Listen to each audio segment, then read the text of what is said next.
Hello dear all, I am Santosh Wagh and welcome to channel Learn Easily by संध्या वाघ. आजचा video हा basic concepts in geometry जो 9th standard जॉमेट्रीचा chapter first आहे त्याचं introduction आहे. हा part 1 आहे. इंट्रोडक्शनचे 2 parts आहेत.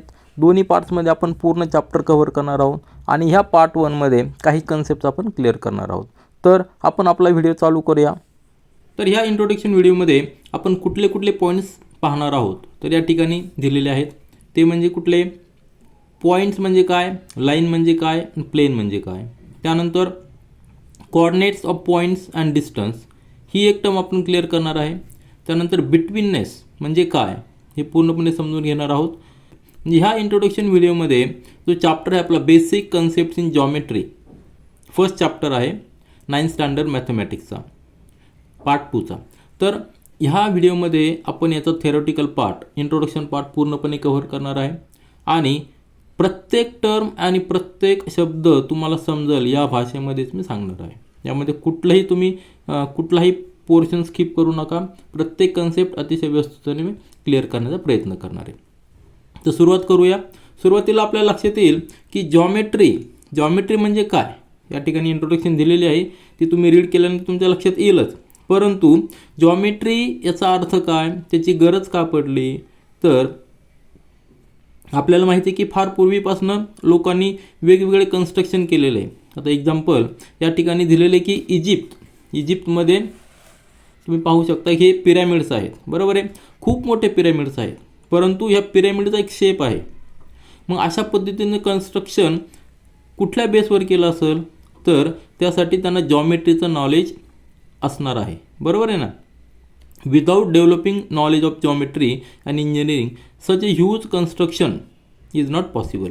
असे हे ह्यूज कन्स्ट्रक्शन जे आहेत ते अशा नॉलेजशिवाय, जॉमेट्रीच्या नॉलेजशिवाय पॉसिबल नाही. म्हणजे काय, जॉमेट्रीचं नॉलेज खूप आधीपासून आहे आणि हे कन्स्ट्रक्शन जे आहे ते बिल्ड झालेलं आहे 3000 इयर्स बिफोर सी. बरोबर आहे ना. तर म्हणजे खूप वर्षापासून जॉमेट्री आहे. जॉमेट्रीचा अर्थ म्हणजे काय नक्की, जॉमेट्री म्हणजे काय, ग्रीक लेटर आहे. बरोबर आहे ना, ग्रीक वर्ड आहे जॉमेट्री. जिओ म्हणजे मीन्स अर्थ आणि मेट्रिया मीन्स मेजरिंग. म्हणजे आपण जी अर्थ मेजर करतो, लँड मेजर करतो, यालाच आपण काय म्हटलेलं आहे, जॉमेट्री. म्हणजे त्याच्याशी रिलेटेड जे काही सायन्स आहे त्याला आपण जॉमेट्री म्हटलेलं आहे. आता हे फक्त इजिप्तमध्येच होतं का, तर नाही. तर वेगवेगळ्या ज्या संस्कृती होत्या, ज्या म्हणजे इंडियामध्ये आपण इंडियन सिव्हिलायझेशन पाहिलेली आहे, रोममध्ये वेगळी होती, प्रत्येक ठिकाणी वेगवेगळ्या सिव्हिलायझेशन होत्या. तर इंडियामध्ये जी सिव्हिलायझेशन होती त्यामध्ये सुरुवातीला हडप्पानी संस्कृती होती. परंतु त्याच्यानंतर आपल्याकडे जी संस्कृती आली त्या संस्कृतीमध्ये देखील खूप मॅथमॅटिशियन होऊन गेले. बरोबर आहे.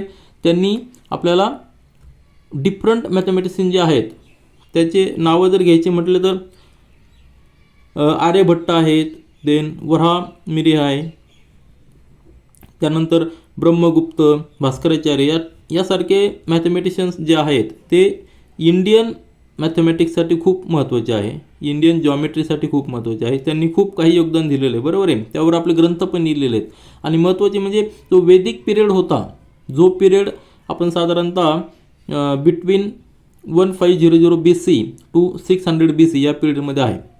जो 1500 BC टू 600 BC या पिरियडमध्ये जो वैदिक पिरियड आहे त्या पिरियडमध्ये हे मॅथमॅटिशियन होऊन गेले आणि त्यांनी खूप काही सूत्र जॉमेट्रीचे रिलेटेड, मॅथमॅटिक्सचे रिलेटेड, अल्जेब्राचे रिलेटेड दिलेले आहेत. म्हणजे इंडियाचं देखील खूप मोठं योगदान याच्यामध्ये आहे, जे आपल्याला त्याच्या बेसवर खूप काही थेरम्स आपण डेव्हलप केलेले आहेत. म्हणजे यावरून आपल्याला एक लक्षात येतं की इंडियामध्ये देखील, भारतामध्ये देखील जेव्हा इंडस व्हॅली सिव्हिलायझेशन संपली, जेव्हा त्याचं डिक्लाईन चालू झालं, इंडस व्हॅली सिव्हिलायझेशनचं डिक्लाईन कधी चालू झालं तर 1400 BCच्या आधी, म्हणजे त्या पिरियडमध्ये ते डिक्लाईन झाले आणि त्याच्यानंतर वैदिक पिरियड चालू झाला. त्या वैदिक पिरियडपासूनच आपल्याकडे जॉमेट्री, मॅथमॅटिक्स याचा उगम झाला आणि वेगवेगळे जे शास्त्रज्ञ होते त्यांनी त्यांचं योगदान दिलेलं आहे. तर ही एक बेसिक माहिती होती जॉमेट्रीची. तर याच्यानंतर नंतर ते डेव्हलप गेलं, हळूहळू डेव्हलप होत गेलं आणि वेगवेगळ्या कन्सेप्ट्स अजून क्लिअर होत गेल्या. तर आपण ह्या लेक्चरला आपण चालू करूया आणि वेगवेगळ्या ज्या टर्म्स आहेत त्या आपण समजून घेऊया. तर पहिला जो पॉईंट आहे आपला बेसिक कन्सेप्ट इन जॉमेट्री म्हणजे पॉईंट, लाईन आणि प्लेन. तर कशाला पॉईंट म्हणायचं, कशाला लाईन म्हणायची आणि कशाला प्लेन म्हणायचं या ठिकाणी दिलेलं आहे. मी जस्ट रीड करतो नंतर समजून सांगतो. काय दिलं आहे? We do not define numbers. Similarly we do not define a point, line and plane also. These are some basic concepts in geometry. Lines and planes are set of points. बरोबर आहे. Lines and planes are set of points. Keep in mind that the word line is used in the sense of straight line. म्हणजे काय, जेव्हा आपण line हा word use करतो त्यावेळी ती ऑलवेज स्ट्रेट लाईन असंच आपण कन्सिडर करायचं. तर म्हणजे काय, याचा अर्थ काय दिला यांनी की पॉईंट्स, लाईन्स आणि प्लेन्स हे आपण काय डिफाईन केलेलं नाही, ते एक बेसिक कन्सेप्ट आहे जॉमेट्रीमधले. पॉईंट म्हणजे काय, एक नुसता पॉईंट जर आपण ठेवला की त्याला पॉईंट म्हणणार. त्यानंतर जेव्हा आपण जर मल्टिपल पॉईंट जॉईन केले की त्याला आपण लाईन म्हणणार. आणि पण ते कसे पाहिजे, स्ट्रेट लाईनमध्ये पाहिजे. बरोबर आहे. आणि असे परत मल्टिपल पॉईंट्स, मल्टिपल लाईन्स आपण जर जॉईन केल्या तर त्याला आपण प्लेन म्हणणार. तर ही एक बेसिक कन्सेप्ट आहे पॉईंट्स, लाईन आणि प्लेनची. तर याच्यावर आपण अजून डिटेल्समध्ये पुढे पुढे पाहणार आहोत. जसं जसं त्याचा संदर्भ येईल त्या ठिकाणी आपण त्याला अजून व्यवस्थितपणे समजून घेऊया. तर नेक्स्ट टर्म आपण समजून घेऊया, coordinates of points and distance. आता कोऑर्डिनेट्स म्हणजे काय, कोऑर्डिनेट्स ऑफ पॉईंट. आपल्याला माहिती आहे की पॉईंट म्हणजे एक सिंगल पॉईंट आहे, डॉट आहे, त्याला आपण पॉईंट म्हणणार. आणि त्याचे कोऑर्डिनेट्स आपल्याला डिफाईन करण्यासाठी आपण नंबर लाईनवर तो पॉईंट कुठं डिनोट करणार, नंबर लाईनवर. बरोबर आहे. जेव्हा आपण नंबर लाईनचा आपण स्टडी केलेला आहे कुठे, आपण अल्जेब्रा सेक्शनमध्ये नंबर लाईन पाहिलेली. या ठिकाणी पुन्हा एकदा मी नंबर लाईन तुम्हाला सांगतो की जेणेकरून तुमची रिव्हिजन होईल. तर पहा, या ठिकाणी नंबर लाईन म्हणजे स्ट्रेट लाईन ही. बरोबर आहे. आणि ह्या नंबर लाईनवर सेंटरला आपण 0 लिहितो. त्यानंतर पॉझिटिव्ह साईडला, राईट साईडला पॉझिटिव्ह नंबर्स असतात, लेफ्ट साईडला निगेटिव्ह नंबर्स असतात. ह्या नंबरला आपण रिअल नंबर लाईन म्हणतो, कारण की तुम्हाला माहीत आहे की यावर आपण सगळ्या प्रकारचे रिअल नंबर प्लॉट करू शकतो. आता या ठिकाणी जे प्लॉट केलेले आहेत, जे 1, नंतर 2, नंतर 3, नंतर 4, हे सगळे काउंटिंग नंबर्स आहेत अप टू इन्फिनिटी. बरोबर आहे. आणि लेफ्ट साईडला -1, -2, -3 अप टू इन्फिनिटी. बरोबर आहे. आता हे देखील नंबर जे आहेत हे इन्फिनिटीपर्यंत जात आहेत. तर हे जे सगळे नंबर्स आहे, ह्या नंबरपैकी 1 पासून जे स्टार्ट होतात त्याला आपण नॅचरल नंबरचा सेट म्हणतो. बरोबर आहे. त्या नॅचरल नंबरच्या सेटमध्ये 1 पासून इन्फिनिटीपर्यंत असतात. ह्या सेटमध्ये आपण जर 0 ॲड केला तर त्याला आपण होल नंबरचा सेट म्हणणार. आणि हे नॅचरल नंबर्स प्लस हा 0 आणि plus negative of natural numbers म्हणजे -1चा निगेटिव्ह -1, 2चा -2, 3चा -3, हे सगळे नंबर जर ॲड केले तर त्याला आपण इंटिजरचा सेट म्हणणार. तो आपण आयने डिनोट करतो. हे आपण सगळं अल्जेब्रामध्ये स्टडी केलेलं आहे. हे काय जास्त दाखवतो मी फक्त की या ठिकाणी नंबर लाईनचा संदर्भ आला म्हणून एक जस्ट रिव्हिजन म्हणून मी तुम्हाला दाखवत आहे. हे सगळे इंटिजर आले. इंटिजर्स म्हणजेच काय, या ठिकाणी फ्रॅक्शन नाही आहेत, परंतु फ्रॅक्शनवाले नंबर देखील आहेत. ते आपण या ठिकाणी पण प्लॉट करू शकतो. त्याला आपण रॅशनल नंबर म्हणतो. आणि अजून एक फ्रॅक्शन म्हणजे अजून वेगळे नंबर आहेत. रिअल नंबरचे दुसरा पार्ट म्हणजे इरॅशनल नंबर. इरॅशनल नंबर आहेत, रॅशनल नंबर आणि इरॅशनल नंबर, ते देखील आपण यावर प्लॉट करू शकतो. फक्त ह्या नंबर लाईनवर आपण प्लॉट करू शकत नाही, ते इमॅजिनरी नंबर्स असतात. बरोबर आहे. ते रिअल नंबर सोडून असतात. ही लाईन जी आहे ती याला आपण रिअल नंबर लाईन म्हणणार. एक जस्ट रिव्हिजन झाली, त्यानंतर आपण आपलं पुढचं चालू करूया. तर ही जी नंबर लाईन दिलेली आहे, आता ही नंबर लाईन पहा, यावर पॉईंट्स लिहिलेले. बरोबर आहे. हे युनिट्स लिहिलेले 0, 1, 2, 3, 4, 5 आणि या ठिकाणी -1, -2, -3 आणि जे पॉईंट्स डिनोट केलेले आहेत. बरोबर आहे ना. या ठिकाणी A, या ठिकाणी B, या ठिकाणी C, या ठिकाणी O, या ठिकाणी D, E. तर खाली काय दिलेलं आहे, here the point D on the number line denotes the number 1. म्हणजे नंबर 1वर जो पॉईंट आहे त्याला आपण D ने डिनोट केलेलं आहे. ह्या युनिटवर 1 म्हणजे काय, या सेंटरपासून 1 युनिट राईट साईडला. याचा अर्थ काय, 1 युनिट राईट साईडला तो पॉईंट D आहे. बरोबर आहे.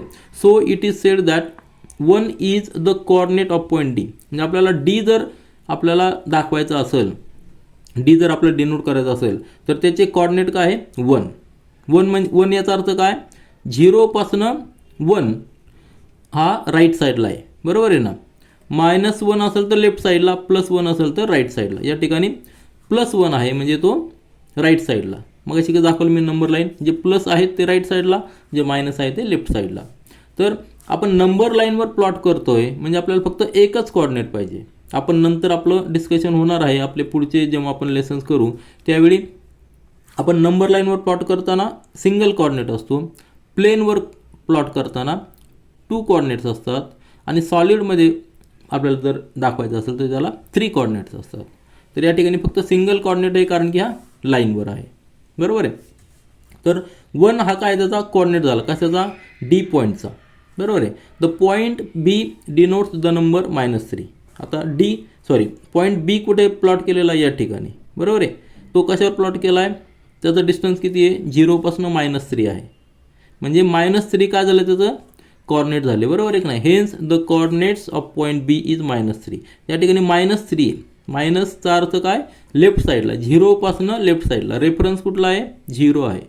0 पासून नेहमी आपण रेफरन्स घेतो. 0 हा सेंट्रल आहे नंबर लाईनवर, त्याच्या लेफ्ट साईडला म्हणजे -3 युनिट्स आपल्याला लेफ्ट साईडला यायचं आहे स्ट्रेट लाईनमध्ये. त्यावेळी आपल्याला पॉईंट बी मिळेल. बरोबर आहे की नाही. म्हणजे बीचे कोऑर्डिनेट्स काय झालं, -3. Similarly the coordinates of point A and E are -5 and +3 respectively. एचा -5 आहे आणि ईचा +3 आहे. तर हे झाले कोऑर्डिनेट्स. जेव्हा आपण नंबर लाईनवर प्लॉट करतो तेव्हा सिंगल कोऑर्डिनेट पाहिजे असतात आणि ते कोऑर्डिनेट्स आपले प्लस पण असू शकतात, मायनस पण असू शकतात. प्लस असले तर राईट साईडला, मायनस असेल तर लेफ्ट साईडला. हे लक्षात ठेवायचं. आणि प्रत्येक युनिटचं स्केल सेम आहे.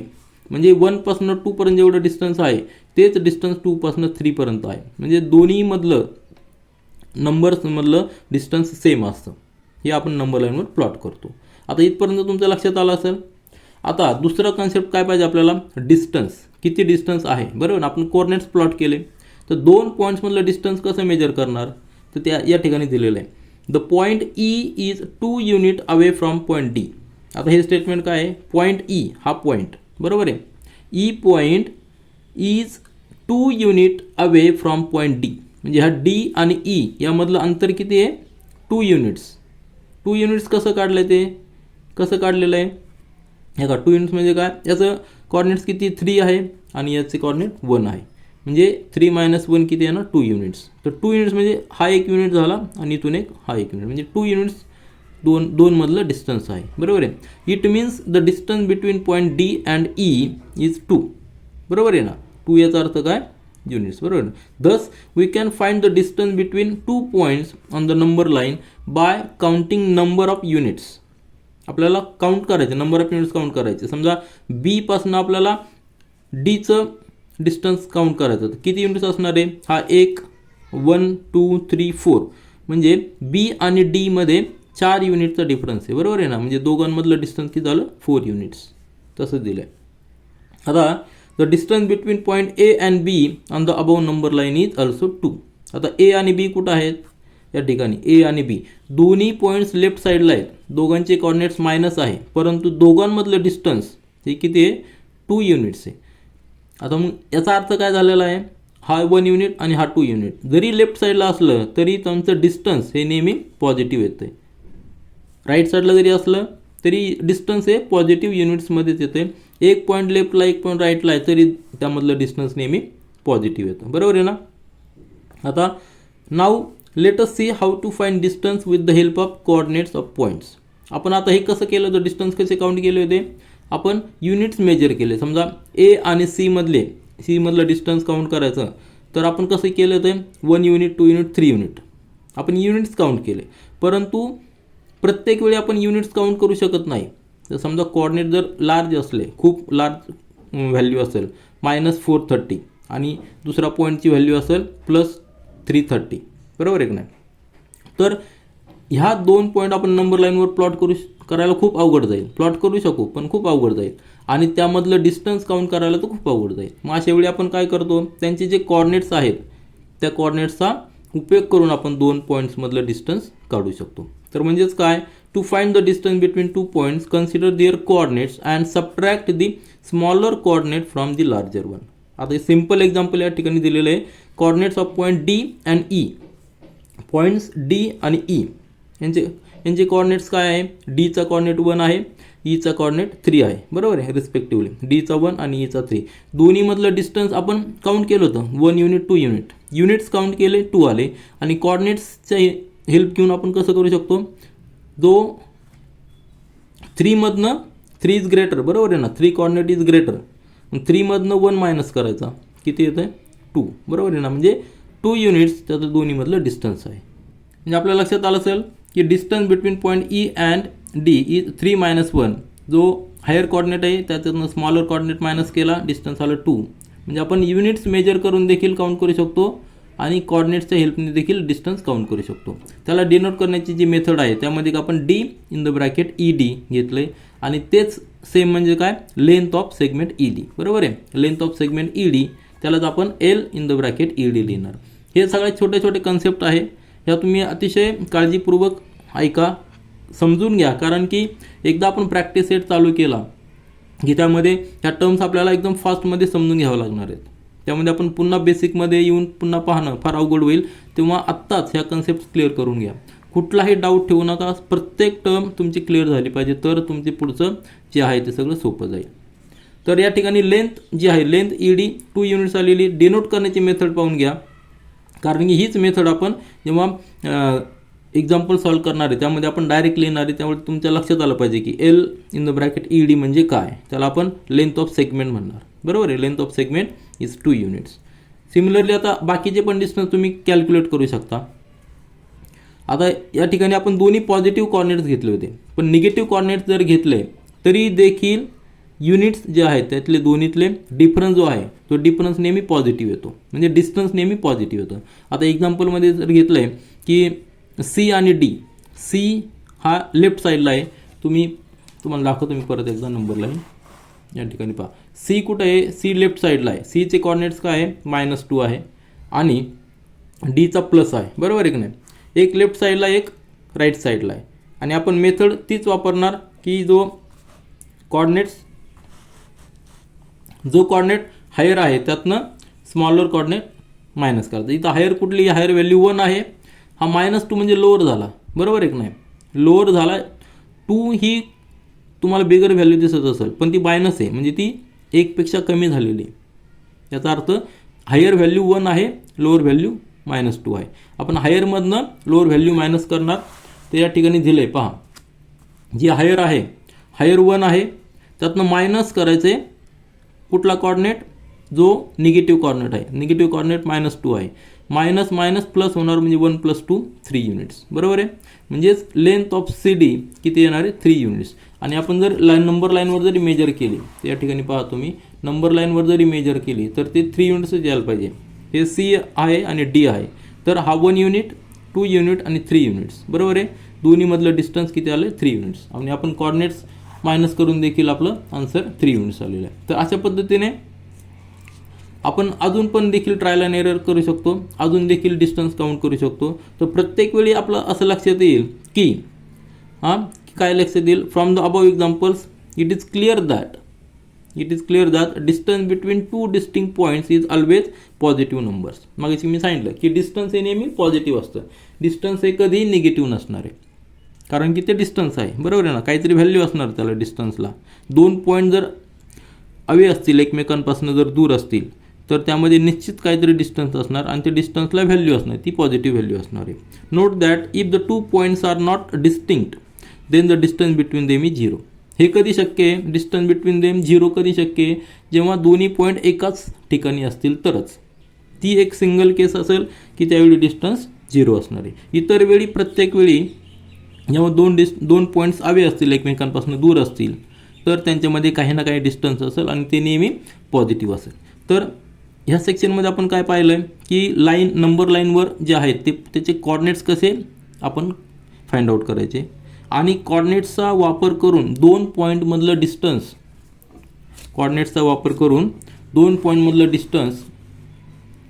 बरोबर आहे, कॉर्डिनेट्सचा वापर करून 2 पॉईंट्समधलं डिस्टन्स आपण कसं कॅल्क्युलेट करायचं, त्याला आपण डिनोट काय करणार, लेंथ ऑफ सेगमेंट. आता ए पासून सी, ए सी ही एक सेगमेंट झाली, किंवा बी पासून डी ही एक सेगमेंट झाली. त्यामधलं डिस्टन्स जे आहे ते डिस्टन्स आपण युनिट काउंट करून देखील लिहू शकतो, परंतु त्यापेक्षा सोपी मेथड म्हणजे जेव्हा कॉर्डिनेट्स हायर असतात त्यावेळी आपल्याला त्यातले सबट्रॅक्शन करून higher coordinate minus lower coordinate, त्यातून जे काय डिस्टन्स येईल ते पॉझिटिव्ह डिस्टन्स असतो.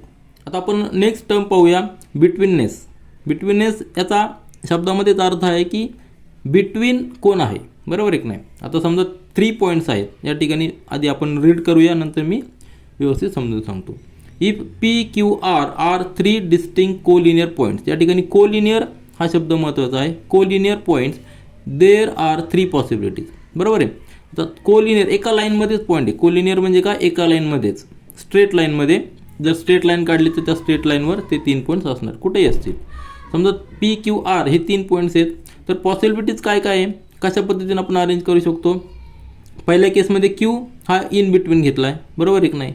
दुसऱ्या केसमध्ये आर हा इन बिटवीन घेतला आहे आणि तिसऱ्या केसमध्ये पी हा इन बिटवीन घेतला आहे. म्हणजे बाकीचे 2 पॉईंट्स हवे इकडे लेफ्टला किंवा राईटला, बरोबर आहे. तर ह्या 3 पॉसिबल कंडिशन्स आहेत. या 3 पॉसिबल कंडिशन्समध्ये आपण काय म्हणू शकतो.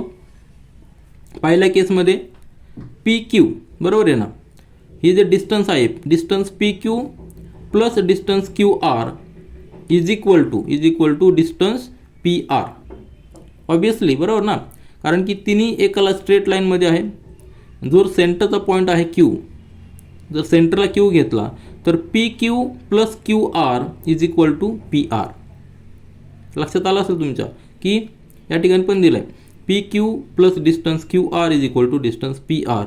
अशी जर कंडिशन असेल, बरोबर आहे की नाही, आपल्याला दिलेलं नाही परंतु आपल्याला ही कंडिशन माहिती आहे, ही कंडिशन आहे आपल्याकडं. म्हणजे डिस्टन्स पी क्यू माहीत आहे, डिस्टन्स क्यू आर माहीत आहे आणि त्याची जर ॲडिशन पी आर आली तर आपण काय म्हणू शकतो, then it is said that point Q is between P and R. बरोबर आहे ना, म्हणजे पॉईंट क्यू हा पी आरच्या मध्ये असण्यासाठी आपल्याला ही कंडिशन प्रूव्ह व्हायला पाहिजे, बरोबर आहे की नाही. समजा क्यू जर बाजूला असेल, आता ह्या केसमध्ये ही कंडिशन फॉलो होणार नाही, बरोबर आहे की नाही. आता ही फिगर बघा, सेंटरची फिगर पहा आणि हे स्टेटमेंट पहा. काय आहे, डिस्टन्स पी क्यू म्हणजे हे P Q plus Q R, this Q R, हे डिस्टन्स, ह्या दोघांची ॲडिशन ह्या पी आरपेक्षा जास्त असणार आहे निश्चितच, कारण की पी क्यूच पी आरपेक्षा मोठा आहे. म्हणजे ह्या कंडिशनला हे स्टेटमेंट प्रूव्ह होणार नाही. हे स्टेटमेंट कधी प्रूव्ह होईल, हे इक्वेशन कधी प्रूव्ह होईल, फक्त ह्याच कंडिशनला, जेव्हा क्यू हा सेंट्रल असेल तर. म्हणजेच ही जर कंडिशन असेल तर then it is said that Q point is between P and R, बरोबर आहे. आणि हे डिनोट करताना कसं आपण डिनोट करतोय, P dash Q dash R. याचा अर्थ काय, हे सगळे स्ट्रेट लाईनमध्ये आहेत आणि त्याचबरोबर क्यू हा सेंट्रल आहे, यालाच काय म्हणणार आपण, बिटवीननेस. म्हणजे Q is in between P and R आणि ते पॉईंट्स कोलिनियर आहे. ही एक बेसिक कंडिशन आहे, कोलिनियर पाहिजे आणि क्यू सेंट्रल आहे तर आपल्याला ही कंडिशन सॅटिस्फाय करता येईल. आता ह्या केसमध्ये कसं येणार, P R, length P R plus R Q is equal to length P Q, बरोबर आहे. कारण की आर सेंटरला आहे म्हणून P R plus R Q is equal to P Q. आणि ह्या थर्ड केसमध्ये काय, सेंटरला पी आहे म्हणजे length R P plus P Q is equal to length R Q. आता हे आपण एक्झाम्पलमध्ये देखील पाहणार आहोत, प्रॅक्टिस सेट हे आपण सॉल्व करणार आहोत त्यावेळी देखील पाहणार आहोत.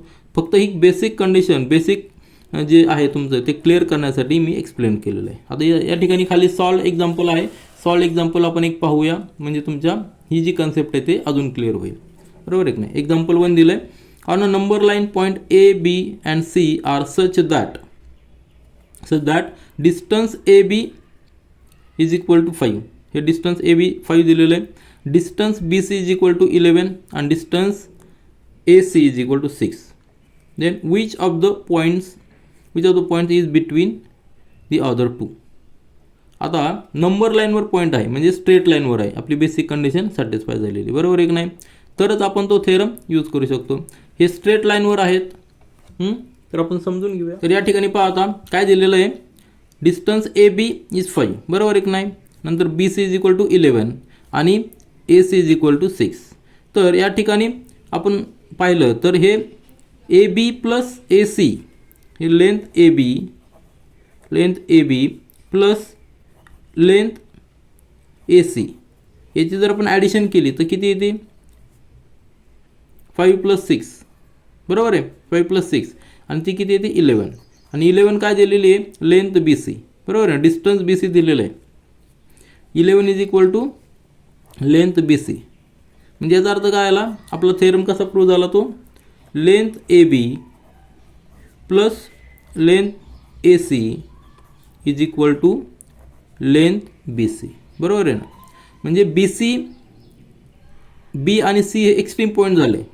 याचा अर्थ काय, बी आणि सी एक्स्ट्रीम पॉईंट झाले कारण ती 11 लेंथ मोठी आहे. बरोबर आहे ना. या ठिकाणी समजा आपण बी लिहिला, या ठिकाणी सी लिहिला, तर सेंटरला काय येणार, सेंटरला येणार राहिलेला point A B C point नाही तर ए राहिला आहे, तर ए येणार. ए बी किती दिलेला आहे, या ठिकाणी ए येणार. बरोबर आहे. या ठिकाणी 5 युनिट दिलेत आणि ए सी 6 युनिट दिलेत आणि टोटल लेंथ किती दिलेली आहे, 11. आलं लक्षात. तर हे आपण कसं प्रूव्ह करू शकतो, जर कोलिनियर असतील तर. कोलिनियर म्हणजे काय, ए स्ट्रेट लाईनमध्ये असतील तर. समजा ए पॉईंट खालीवर असता, इकडे इकडे असता, तर ते डिस्टन्स मॅच झालं नसतं. बरोबर आहे की नाही. तर सिम्पल आहे. सॉल्व एक्झाम्पल पण त्यांनी तसंच दिलेलं आहे. हे पॉईंट्स दाखवलेले आहेत. हे आपण सेगमेंट काढलेला होता आणि त्यांनी लाईन काढलेली. या ठिकाणी बी आणि सी टोटल एक्स्ट्रीम पॉईंट आहेत, ए सेंटरला आहे कारण की A B plus A C is equal to 11 units. Second देखील सॉल्व एक्झाम्पल आहे, ते पण तुम्ही पाहू शकता की UVA are 3 cities on a straight road. Straight road दिलेला आहे, त्यामुळे आपल्याला तो थेरम यूज करू शकतो आपण की डिस्टन्स दिलेलं आहे. बरोबर आहे ना. 2 सिटीमधलं डिस्टन्स दिलेलं आहे. तर कुठल्या तरी एका कंडिशनमध्ये काय होणार आहे, तर आपण या ठिकाणी पाहूया की 3 सिटी दिलेल्या आहेत, U, V and A. बरोबर आहे ना. आता स्ट्रेट लाईनवर आहेत, तर मॅक्झिमम डिस्टन्स कुठलं आहे, 215. म्हणजे ही जी स्ट्रेट लाईन जर आपण काढली, त्यामध्ये मॅक्झिमम डिस्टन्स किती आहे, 2 and 15. बरोबर आहे ना. 215 कशामध्ये, U आणि A. मग U या ठिकाणी, A या ठिकाणी, एंड सिटी त्याच असणार आहे कारण की मॅक्झिमम डिस्टन्स ते आहे. आणि इन बिटवीन त्यामध्ये काय असणार, V असणार आहे कारण की V जे इन बिटवीन का आहे, समजा आपण V आपण या ठिकाणी घेतला, तर U आणि Vचं डिस्टन्स 75 दिलं आहे आणि V आणि Aचं डिस्टन्स 140 दिलं आहे आणि हे दोन्हीतलं डिस्टन्स 250. फक्त आपल्याला मॅच काय करायचं आहे, की ह्या दोघांची ॲडिशन एवढी यायला पाहिजे. बरोबर आहे की नाही. म्हणजे 75 + 140 किती यायला पाहिजे, 215. म्हणजे ती आपली येते. म्हणजे जर अर्थ आपण अजून केलं आहे की व्ही सेंटरला आहे, तो बरोबर आहे. तर आपण प्रॅक्टिकल, हे मी तुम्हाला फक्त जस्ट ड्रॉइंग दाखवलेलं आहे, तुम्ही या पद्धतीने सॉल्व करायचं एक्झाम्पल. त्यामुळे एक्झाम्पल तुम्हाला येईल. आपण प्रॅक्टिस सेटमध्ये पाहणारच आहोत की एक्झाम्पल कसे सॉल्व करायचे. डिस्टन्स घेऊन 2 इक्वेशन घेऊन कम्पेअर करायचे आणि सॉल्व करायचे. तर प्रॅक्टिकल एक्झाम्पल मी तुम्हाला देण्याचा प्रयत्न करतो. समजा पुणे आणि मुंबई 2 सिटी आहेत. पुणे टू मुंबई. आपल्याला माहिती आहे की पुणे आणि मुंबई 2 सिटीमधलं अंतर, समजा आपण एरियल अंतर घ्यायचं, रोडचं अंतर घ्यायचं नाही. ते अंतर 110 किलोमीटर आहे. बरोबर आहे. पण इन बिटवीन लोणावळा आहे. बरोबर आहे की नाही. या ठिकाणी एल असेल, तर पुणे आणि लोणावळा हे डिस्टन्स आपल्याला माहिती आहे की 50 आहे. तर आपल्याला हे डिस्टन्स काढता येतं. किती राहिलं डिस्टन्स, 60 किलोमीटर. पण हे कधी शक्य आहे, जेव्हा आपण एरियल रूट म्हणजे स्ट्रेट रूट घेतो त्यावेळेसच आपल्याला शक्य आहे. अशाच पद्धतीने तुम्ही तुमच्या जवळपासचे 2 सिटीचे एक्झाम्पल घेऊ शकता. इन बिटवीन जी सिटी आहे त्याचं देखील एक्झाम्पल तुम्ही कम्पेअर करू शकता. आता थर्ड एक्झाम्पल दिलेलं आहे, मी रीड करतो. हे थोडंसं वेगळं आहे. काय वेगळं आहे आपल्याला रीड केल्यानंतर लक्षात येईल. The coordinates of point A on number line is 5. म्हणजे हा जो ए पॉईंट आहे त्याचे कॉर्डिनेट 5 आहे, म्हणजे +5. या ठिकाणी 0 कुठेही मेन्शन केलेलं नाही, डायरेक्ट आपण +5 वर ए डिनोट केलेला आहे. Find the coordinates of point on the same number line which is 13 units away from A. म्हणजे आता 13 युनिट्स अवे पाहिजे आपल्याला. तो लेफ्टला आहे का राईटला मेन्शन केलेला आहे, त्यामुळे आपल्याला 2 पॉसिबिलिटी असतात. तो पॉईंट एक तर राईट साईडला असेल किंवा लेफ्ट साईडला असेल. बरोबर आहे ना. देर आर 2 पॉईंट्स, एक राईट साईडला असणार, एक लेफ्ट साईडला असणार, विच इज 13 युनिट्स अवे. आता 13 युनिट्स अवे काढण्यासाठी आपण नंबर लाईन एकदा तुम्हाला दाखवतो. तर पहा इथं मी नंबर लाईन दाखवतो. आपल्याला नंबर लाईन माहिती आहे कशी, अशी नंबर लाईन. बरं, स्ट्रेट लाईन नंबर आहे आणि सेंटरला 0. तर काय दिलं त्यांनी, coordinates of point A on the number line is 5. आता coordinates आपण काढू शकतो 1 2 3 4 5 6 7 अप टू इन्फिनिटी. बरोबर आहे. राईट साईडला इन्फिनिटी आणि निगेटिव्ह साईडला देखील -1. बरोबर आहे. इथं -2 -3 देन -4 देन -5 नंतर इन्फिनिटीपर्यंत. बरोबर आहे. तर हे पॉईंट्स नंबर लाईनवर आहे. त्यापैकी ए पॉईंट कुठे आहे, त्याचा कोऑर्डिनेट 5 आहे, बरोबर आहे. म्हणजे हा झाला पॉईंट, बरोबर आहे. हा काय झाला, ए पॉईंट झाला. आणि आपल्याला काय फाइंड आउट करायचं आहे की find the coordinates of point on the number same number line, ही स्ट्रेट लाईन, बरोबर आहे की नाही. Which is with two points which are 13 units away from A. म्हणजे 13 units 13 units away from A. म्हणजे एक तर राईट साईडला एक पॉईंट असणार आहे, लेफ्ट साईडला एक असणार आहे. आता राईट साईडला जो पॉईंट आहे तो पॉझिटिव्ह असणार आहे आणि लेफ्ट साईडला जो येणार आहे तो निगेटिव्ह येणार. का, कारण की तो 0च्या देखील लेफ्ट साईडला येणार आहे. कारण आपण फक्त 0पासून 5 युनिट्स आहे, बरोबर. आपल्याला किती पाहिजे, 13 युनिट्स. आपण काउंट करू शकतो, बरोबर आहे की नाही. तर काउंट कसे करणार, हा 1 unit 2 unit 3 unit 4 unit 5 units. 5 युनिट्सपर्यंत 0 झाले. त्याच्यानंतर हा 6 unit 7 unit 8 unit 9 unit 10 unit 11 unit 12 unit 13 units. जर आपण 13 युनिट्स जर आलो तर या ठिकाणी -8 येणार आहे, बरोबर आहे की नाही. कारण हा -4 झाला, हा -4 झाला, हा -5 झाला, -6 झाला, -7 झाला. तर हे झाले टोटल 13 युनिट्स. कुठपर्यंत, ए पासनं हे झाले 13 युनिट्स. हे डिस्टन्स झालं. नंबर लाईनवर तुमच्या लक्षात आलं असेल कशा पद्धतीने आपण काउंट केले, बरोबर आहे की नाही.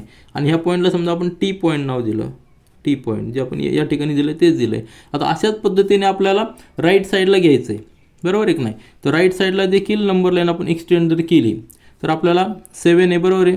आता 1 युनिट 2 युनिट 3 युनिट 4 युनिट, बरोबर आहे की नाही. 5 युनिट 6 7 8 9 10 11 12 असे 13 युनिट जर घेतले तर आपल्याला काय करावं लागणार, ह्या 5मध्ये 13 ॲड करावं लागणार. म्हणजे पुढं जो येणार आहे, पुढचा जो नंबर येणार आहे तो 5 + 13, बरोबर आहे की नाही. म्हणजे किती येणार, तो 18.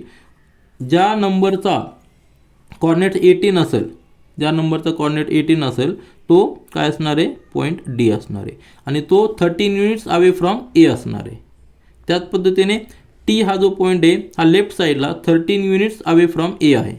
म्हणजे कसं कॅल्क्युलेट केलेलं आहे या ठिकाणी दाखवलं आहे. कॅल्क्युलेट करताना काय केलं आहे, एकदा सुरुवातीला जो 5 आहे 5 आहे 5मधनं 13 मायनस केले, बरोबर आहे की नाही. कारण लेफ्ट साईडला गेलो होतो आणि 5मध्ये 13 ॲड केले, म्हणजे तो आपण राईट साईडला गेलो. म्हणजे एका पॉईंटचे कॉर्डिनेट्स -8 आले, दुसऱ्या पॉईंटचे कॉर्डिनेट्स 18 आले. म्हणजे डिस्टन्स सेम आहे, दोन्ही पॉईंटमधलं डिस्टन्स सेम आहे 13 युनिट्स, फक्त कॉर्डिनेट्स वेगवेगळे आले, बरोबर आहे.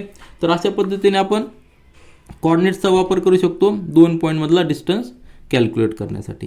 तर ही एक बेसिक इन्फॉर्मेशन एक झालेली आहे आपली. याच्यानंतर प्रॅक्टिस सेट 1.1 आहे, तो आपण सॉल्व करणार आहोत. तर याच्यामध्ये खाली काही ॲक्टिव्हिटीज दिलेल्या आहेत त्या तुम्ही स्वतः करायच्या आहेत. आणि म्हणजे आपण जे काही शिकलेलो आहोत त्याचं प्रॅक्टिकल यूज कसा करता येईल हे ॲक्टिव्हिटीमधून आपल्याला समजतं आहे. तर या ठिकाणी आपण थांबूया. हा इंट्रोडक्शनचा पार्ट 1 आहे आणि हा पार्ट झाल्यानंतर आपण प्रॅक्टिस सेट 1.1 सॉल्व करणार आहे. त्याच्यानंतर बाकीचे ज्या ह्या चॅप्टरमधील टर्म्स आहेत, कन्सेप्ट्स आहेत ते आपण दुसऱ्या पार्टमध्ये तिसऱ्या पार्टमध्ये कव्हर करणार आहोत. आणि त्याच्यानंतर प्रॅक्टिस सेट 1.2 1.3 आपण सॉल्व करणार आहे. This is all for this video. Thank you.